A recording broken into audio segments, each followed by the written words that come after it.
Portal da Base Brasil, hoje aqui na sede da Federação Mineira de Futebol com Leonardo Barbosa. E aí, Carlos, tudo bem? Muito obrigado por receber o portal aqui. Sempre uma honra, a casa é sua. Para a gente bater um papo aqui, né, sobre a federação, sobre as competições e principalmente sobre a diretoria de competições, né, da Federação Mineira. O que é a diretoria de competições? Quais são as atribuições da diretoria de competições da federação?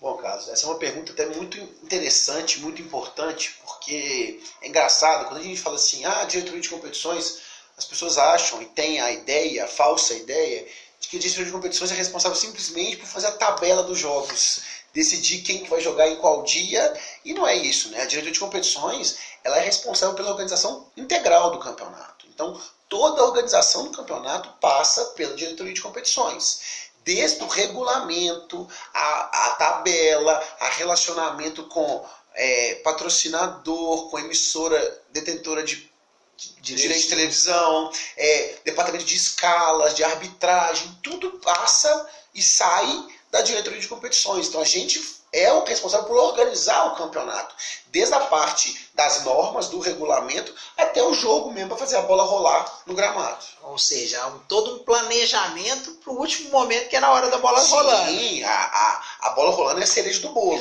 Aqui na federação, por exemplo, é tão ampla a diretoria de competições que a gente engloba o departamento de estádios, para saber se os laudos estão ok, se os estádios têm condição, de registro de atleta, se está no BID, se não está, e de transferência.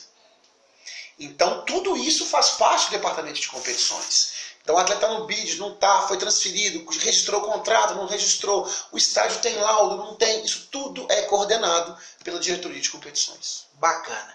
Como o nosso público ali é base, laudo, claro que também tem isso em relação à base. Agora, registro, BID, tem todo esse processo. Por leigo, para aquele que não conhece o processo para a base, ele é semelhante ao do também, profissional? É a mesma coisa? Mesma coisa. Tem que ter registro, tem que estar com o contrato assinado, tem que estar registrado no BID. Se não tiver no BID, não tem condição de jogo. Tudo a mesma coisa. Leonardo, eu tenho sempre frisado com quem a gente conversa nos clubes, que eu acho que quanto mais profissionais qualificados trabalhando, né, profissionais na acepção da palavra, né, com qualificação, melhor é para o futebol como um todo. Claro. Você é um aluno do curso de gestão de futebol da CBF, ao qual eu fiz, né, também, só tenho elogios ao curso. E o que você pode dizer? Acho que é importante isso mesmo?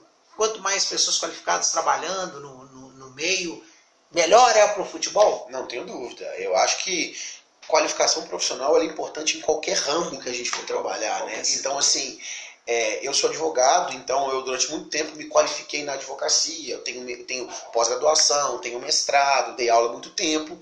E quando comecei no futebol, na parte do futebol, na justiça esportiva, também fui me qualificando, fui fazendo cursos, e agora, quando assumi o cargo da diretoria de competições, que também não foi por acaso, né? Eu tive 8 anos de TJD da Federação Mineira, 2 anos no STJD na CBF, até vir o convite para assumir a diretoria de competições. E a primeira coisa que eu fiz, então agora eu estou mudando um pouco de foco, tenho que me especializar. E o curso de gestão de futebol na CBF é o melhor para isso, né? Consegue abranger todas as áreas de gestão, a gente poder ter uma visibilidade em um pedaço de cada das áreas, e quanto mais qualificação, melhor, né? E quanto mais pessoas qualificadas, melhor. Em todas as áreas, né? Em todas as áreas. Eu acho, inclusive, que a gente podia caminhar para alguma coisa que fosse obrigatório, né? Algum tipo de qualificação, de certificação para a pessoa atuar no futebol. Pré-requisito para atuar no futebol. Só teria a crescer.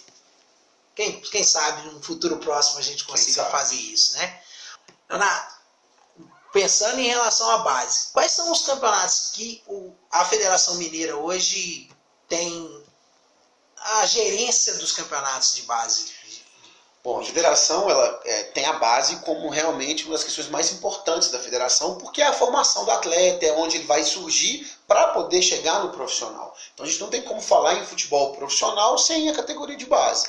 Então, pensando nisso, a federação ela tem campeonatos mineiros, sub-14, sub-15 e sub-17, sendo que o sub-15 e sub-17 a gente tem duas divisões, tanto no sub-15 quanto no sub-17. Um parênteses, 15 e 17, essa segunda divisão, ela é acesso para a primeira? Acesso, com acesso e descenso. Descenso. Sim, Bacana. então as últimas equipes classificadas da primeira vão cair para a segunda divisão e as primeiras colocadas da segunda divisão no ano seguinte vão jogar a primeira.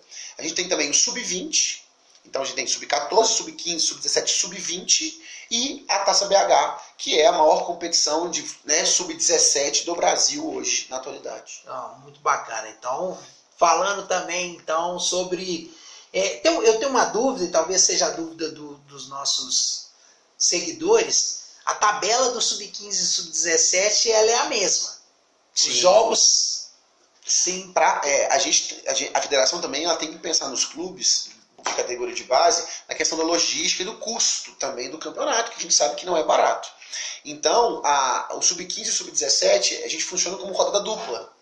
Então, sempre que tem... A tabela é a mesma, então os jogos são os mesmos. Então, quando você tem um confronto do sub-15, ele é o mesmo do sub-17. Então, a gente sempre faz os jogos, ou os dois pela manhã, ou os dois pela tarde, em sequência no mesmo estádio, com a mesma equipe de arbitragem, havendo um revezamento entre eles, tudo para minimizar custo e para facilitar a organização da competição. Falando um pouco sobre a Taça BH, que é realmente... Talvez não, eu sou suspeito e vou afirmar que é a mais charmosa competição sub-17 do país. Quiçá do mundo, porque são, o ano passado, 32 equipes, esse ano... Com 40. 40 equipes. A procura é tão grande que a gente tentando poder aceitar o maior número de equipes, passou para 40 equipes esse ano, recorde na Taça BH. Que no sub-17, na América Latina, é a maior competição. Acho também que no mundo está entre as maiores e com a visibilidade acabou se tornando uma competição nacional. Todo mundo quer disputar. Se a gente fizesse 80 vagas, seria 80 times para disputar, sem dúvida nenhuma.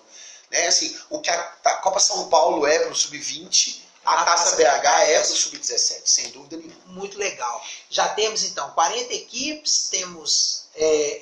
como é que vão ser? Grupos? Quantos grupos? Vão ser 10 grupos, com 4 equipes em cada. Vão classificar os primeiros colocados de cada grupo e os 6 melhores segundos.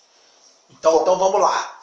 10 chaves classificam os 10 primeiros e os 6 melhores segundos colocados. Isso. E aí, bem qualificado. E aí a gente... É difícil, né? Difícil, não é uma competição fácil. E aí essas 16 equipes classificadas vão disputar oitavas de final, quartas, semifinal. Uma mini e o chaveamento vai ser mais ou menos igual era na Libertadores. O primeiro geral contra o 16º, o segundo contra o 15º e assim sucessivamente. Perfeito. Então, você pega na classificação da primeira fase para fazer o confronto, das fases seguintes. Exatamente. Legal. Falando em relação aos jogos aqui na Grande BH, o ano passado a gente teve Toca da Raposa, Vila Olímpica, Cidade do Galo. Como que já tem algum planejamento para isso? Nós vamos ter 2 sedes fora da região metropolitana, que são Uberaba e Nova Serrana. E os outros grupos vão ser todos em Belo Horizonte e região metropolitana. Sendo, como já é tradição, Atlético, Cruzeiro e América mandam seus jogos em casa, teoricamente. Então, o grupo do Atlético vai jogar na Cidade do Galo, o grupo do Cruzeiro na Toca da Raposa e o América na Arena da Bola, que é onde já está mandando os jogos do Sub-17. E além desses 3, nós vamos ter um grupo no Sesc, que é onde a gente vai naturalmente hospedar a maioria das equipes. E nós vamos ter Nova Lima, que o Vila Nova vai jogar em Nova Lima.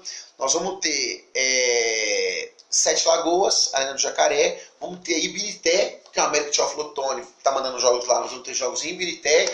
E vamos ter em Contagem no campo da MDH, que também vai mandar umas equipes. Muito bacana.